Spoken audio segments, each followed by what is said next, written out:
ஈழத்தில் ஒரு சம்பவத்தை நாம் கேள்விப்பட்டுள்ளோம். நிறைமாத கர்ப்பிணியாக இருக்கிற பெண்ணின் வயிற்றுக்குள் இருக்கிற சிசுவை உயிர்நிலையில் கையை விட்டு உருவி எடுத்து அந்த குழந்தையை சுவற்றில் அடித்த கொடுமைகள் உலகத்தில் எங்காவது நடந்ததுண்டா? அதற்கு சமமாக வீரப்பனார் தேடுதல் வேட்டையில் மாதேஸ்வரம் மலை சித்திரவதை கூடத்தில் நடந்தேறியிருக்கிறது. எந்த இயக்கங்களும் அன்றைக்கு அந்த மனித சித்திரவதைகளை கண்டித்து ஒரு ஆர்ப்பாட்டம் நடந்தவில்லை. இன்னைக்கு பேசுறாங்க. வீரப்பனார் படத்தை போட்டு அழகு பார்த்து அரசியல் செய்யக்கூடிய அயோக்கியர்கள் தமிழ்நாட்டில் நிறைய பேர். யார் போராடியது? அந்த ஏழைகளுக்காக யார் வந்து நின்றது? வீரப்பனார் என்கிற தனி மனித பெரும் ஆற்றல் அடர்ந்த மனத்திற்குள்ளேயே நின்று போராடி கொண்டது. பாச்சாத்தி பெண்கள் கற்பழிப்பு சம்பவத்தை நீங்கள் கேட்டிருப்பீர்கள். பருவத்துக்கே வராத பச்சிலம் குழந்தையை கூட கொண்டு போய் ஏரிக்கரையினுடைய உள்புதருக்குள் கொண்டு போய் வைத்து கெடுத்தார்கள், கற்பழித்தார்கள், கற்பை அளித்தார்கள். இன்றைக்கு உச்சநீதிமன்றத்திற்கு கற்பை சூறையாடியவர்கள் கால்நடையாய் நடந்து செல்லுகிற அவலக்காட்சியை நாம் பார்க்க முடியும். நிறைமாத கர்ப்பிணியை அடித்தே கொன்ற வரலாறுகள் அந்தியூர், வனச்சரகம், தாமரைக்கரை, தட்டக்கரையில், தேவர்மலையில், மணியாச்சி பள்ளத்தில் எண்ணற்ற மனித உயிர்களை பலி கொடுத்தார்கள். இன்னும் ஒருபடி மேலே போய் சொல்லணும்னா, இந்த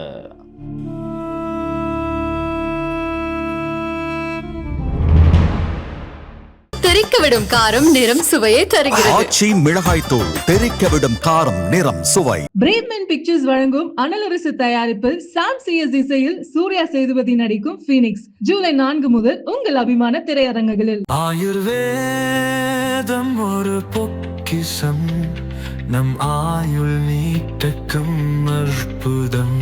டாக்டர் ஸ்ரீவர்மாஸ். ஈழத்தில் ஒரு சம்பவத்தை நாம் கேள்விப்பட்டுக்கிறோம். நிறைமாத கர்ப்பிணியாக இருக்கிற பெண்ணின் வயிற்றுக்குள் இருக்கிற சிசுவை உயிர்நிலையில் கையை விட்டு உருவி எடுத்து அந்த குழந்தையை சுவற்றில் அடித்த கொடுமைகள் உலகத்தில் எங்காவது நடந்ததுண்டா? அதற்கு சமமாக வீரப்பனார் தேடுதல் வேட்டையில் மாதேஸ்வரம் மலை சித்திரவதை கூடத்தில் நடந்தேறியிருக்கிறது. குடுமி பெண்கள் இருக கட்டி தலைகீழா தொங்க விடுறது மட்டும் இல்லை, குடுமியிலே கட்டி தொங்க விடுறது, உயிர்நிலைகளில் மின்சாரத்தை பாய்ச்சுவது,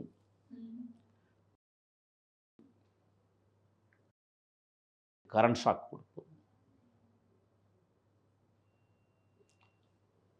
மனைவி கொடுமைப்படுத்தப்படுகிற போது கணவன் உற்று பார்க்க வேண்டும், இல்லைன்னா கணவனுக்கு அடி. 3 நாட்களுக்கு நெஞ்சளவு தண்ணீரை நிற்க வைத்து அதிலே தான் சிறுநீர் பெய்ய வேண்டும், அதிலே தான் மலம் கழிக்க வேண்டும்.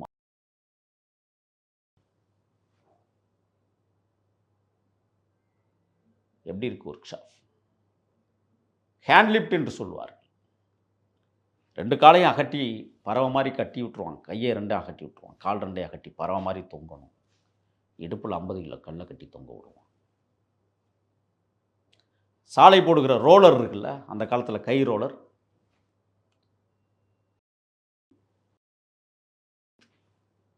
அந்த ரோலரை மேலே உருட்டுவது. ஒர்க் ஷாப்னா என்னன்னு உங்களுக்கு புரியுதாப்ப? 10 நகங்களில் குண்டூசியை சுத்தியலால் அடித்து நகத்தை பிடுங்குவது. ராமலிங்கம்னு அவன் பேர். இந்த சித்திரவதைகளுக்கு மூல காரணமாக இருந்தவனும் அவன் தான். அவனுக்கெல்லாம் நல்ல சாவு வந்துடும் நீங்கள் நினைக்கிறீங்களா? அது மட்டுமல்ல, மூக்கிலே கிளிப்பை மாட்டி மின்சாரம் பாய்ச்சுவது. இதை விட இன்னும் கொடுமை, ஒரு தொட்டியிலே தண்ணீர் வைத்து விட்டு அதிலே கரண்ட் ஷாக்கை போட்டு விட்டு சிறுநீர் கழிக்க வைப்பது. எப்படி இருக்குன்னு கொஞ்சம் வேதனையை யோசனை பண்ணி பாருங்க.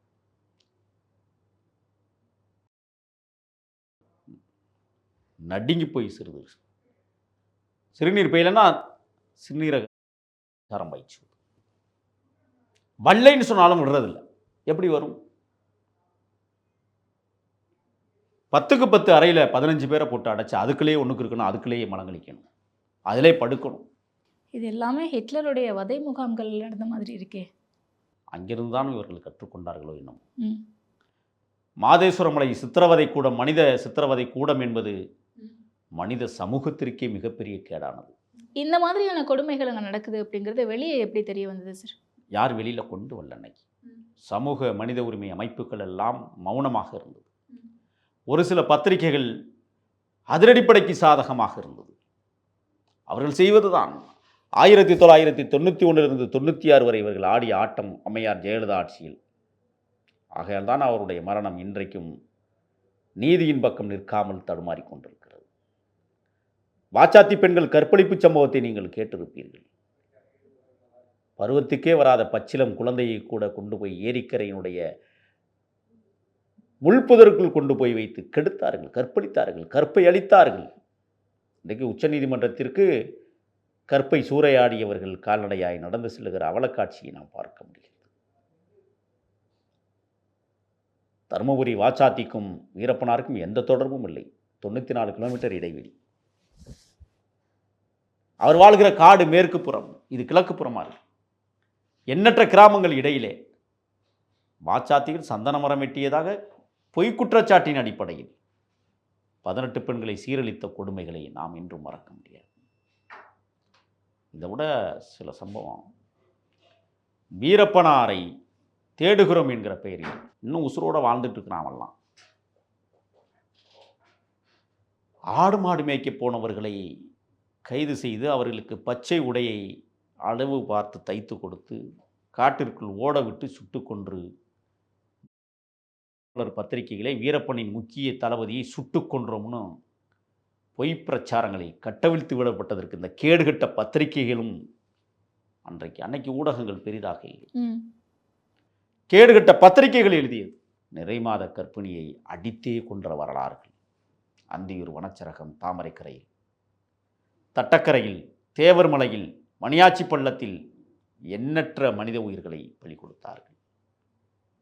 இன்னும் ஒருபடி மேலே போய் சொல்லணும்னா,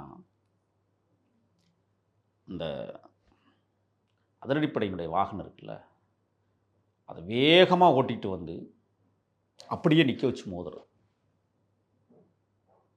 துடித்து துடித்து செத்தவர்கள்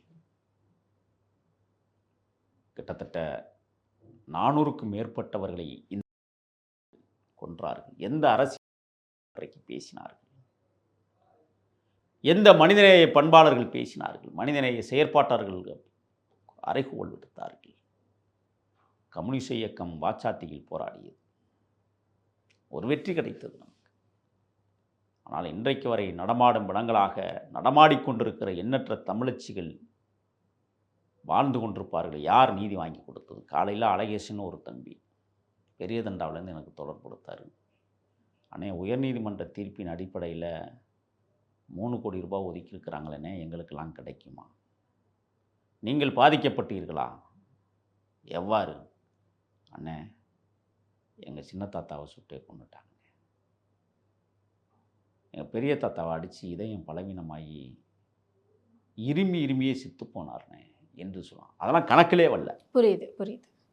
அவர்களுக்கு காசே போய் சேரல. அங்கே சில பேர் இருக்காங்க, மனித உரிமையாளர்கள்ங்கிற பேரில் இவர்களுக்கு வரக்கூடிய அந்த பணங்களை சூறையாடுவதில் ஒரு கும்பல் அங்கே முருகேசன் ஒருத்தர் தலைமையில் நடந்துக்கிட்டு இருக்கு. என்ன கொடுமைன்னு பாருங்க. பாதிக்கப்பட்டவனுடைய பணத்தை நல்லா இருப்பவே மோசடி பண்ணி திங்கிறான். எந்த இயக்கங்களும் அன்றைக்கு அந்த மனித சித்திரவதைகளை கண்டித்து ஒரு ஆர்ப்பாட்டம் நடத்தவில்லை. இன்னைக்கு பேசுகிறாங்க. வீரப்பனார் படத்தை போட்டு அழகு பார்த்து அரசியல் செய்யக்கூடிய அயோக்கியர்கள் தமிழ்நாட்டில் நிறைய பேர். யார் போராடியது? அந்த ஏழைகளுக்காக யார் வந்து நின்றது? வீரப்பனார் என்கிற தனி மனித பெரும் ஆற்றல் அடர்ந்த மனத்திற்குள்ளேயே நின்று போராடி கொண்டிருந்தார். தொட்டால் சுடுவோம் என்றார். எதற்காக? சுரக்காய்மடு சம்பவம் நடந்தது. ஆடுதிரடி கோபாலகிருஷ்ணன் என்கிற ஒரு அயோக்கியன் உள்ளிட்ட பல பேர், அதில் 22 பேர் படுகொலை. ஆனாலும் அந்த அயோக்கியன் தப்பித்து கொண்டான். நான் சொன்னான், வீரப்பனாரை அழிச்சிட்டு தான் கல்யாணம் பண்ணணும்னு சொன்னான். அவன் சாகிறவரை கல்யாணம் பண்ணலை. வரலாற்று சரித்திரம். கூலிக்கு மாரடித்து ஆடுகளை மேய்க்கக்கூடிய அடர்ந்த காட்டிற்குள் கொடிய விலங்குகளிடமிருந்து தன்னை பாதுகாத்துக் கொள்வதற்கு வாழ்ந்து கொண்டிருந்த எண்ணற்றவர்களை பிடித்து பச்சை உடை மாட்டி சுட்டு கொன்றான். அவர்கள் மேய்த்த ஆடுகளை கொண்டு வந்து உரித்து தின்றான். அதிகாரம். இப்போ கூட நம்ம நிறைய பேரை காவல்துறையில் எல்லாரையும் சொல்லிட முடியாது. 100% 80% அதிகாரத்திமிர் போதையில்தான் காவல்துறை செயலாற்றி கொண்டிருக்கிறார். நாம் பார்க்கிறோம். இந்த அதிகாரம் அவர்கள் கையில் ஒப்படைத்தால் நாடு சுடுகாடாகும் என்பதற்கு எடுத்துக்காட்டு அந்தியூர் மட்டுமல்ல, கோபி மட்டுமல்ல, சத்தியமங்கலம் உள்ளிட்ட வனச்சரகத்திற்கு எண்ணற்ற மலை கிராம மக்கள். ஏன் 3 சமூக கட்டமைப்பு இருக்குது. சோழகர், இருளர், லிங்காயத்தார். இல்லை, லிங்காயத்தார்கள் யாரும் வீரப்பனுக்கு உதவி பண்ண மாட்டாங்க. அவங்க சுத்த சைவர்கள், கொஞ்சம் பயந்த சுபாவம் உடையவர்கள். ஆனால் இருளர்களும் சோழகர்களும் வீரப்பனாருக்கு பக்கபலமாக நின்று எமக்கு அவர்தான் காவல் தெய்வம் என்று பறைசாற்றினார். அந்த நெருக்கடிகள் என்பது இன்றைக்கும் மேற்கு தொடர்ச்சி மலை காடுகளில். நான் ஒரு கவிதை எழுதினேன். அண்ணா, சந்தன சருகுகள் ஒரு உன்னத மனிதனை உயிர்ப்பாய் தேடுகிறது. எப்பொழுது அந்த பாதங்களில், அந்த தடங்களில் நீங்கள் நடப்பீர்கள். நீங்கள் நடந்து போன தடம் கூட மறைந்து போனதாக செடிகள் கதறுகிறது. அண்ணா, விரைவில் எழுந்து வாருங்கள் என்று சொல்லுகிற அளவிற்கு மேற்கு தொடர்ச்சி மலைகள் இன்றைக்கு வெற்று காடாக நின்று கொண்டிருக்கிறது. வீரப்பனார் இருக்கிறவரை மலைகள் உடைக்கப்படவில்லை. வீரப்பனார் இருக்கிறவரை வனவிலங்குகள் வேட்டையாடப்படவில்லை. வீரப்பனார் இருக்கிறவரை ஆற்று மணல்கள் கொள்ளையடிக்கப்படவில்லை. மரத்தை வீரப்பனார் வெட்டினார் என்றார்கள். லட்சக்கணக்கான சந்தன மரங்கள் மலைகளில் முளைத்து கிடக்கிறது. மலைகளை வெட்டுகிறார்களே சண்டாளர்கள், அயோக்கியர்கள். எப்பொழுது அந்த மலைகள் முளைக்கும்? நிச்சயமா இது எல்லாத்தையுமே நம்ம அடுத்தடுத்த நேர்காணல இன்னும் விரிவாக நிறைய பேசலாம்னு நினைக்கிறேன். ரொம்ப சுவாரஸ்யமாக போய்கிட்டு இருக்கு. அடுத்து பேசும் சார். நேரத்திற்கு நன்றி சார். நன்றி. தெறிக்க விடும் காரம் நிறம் சுவையை தருகிறது. ஆச்சி மிளகாய் தூள் தெறிக்க விடும் காரம் நிறம் சுவை. பிரேவ்மேன் பிக்சர்ஸ் வழங்கும் அனலரசு தயாரிப்பில் சாம் சிஎஸ் இசையில் சூர்யா சேதுபதி நடிக்கும் ஃபீனிக்ஸ் ஜூலை 4 முதல் உங்கள் அபிமான திரையரங்குகளில். ஆயுர்வேதம் ஒரு பொக்கிஷம், நம் ஆயுள் நீட்டக்கும் அற்புதம். டாக்டர் ஸ்ரீவர்மாஸ்.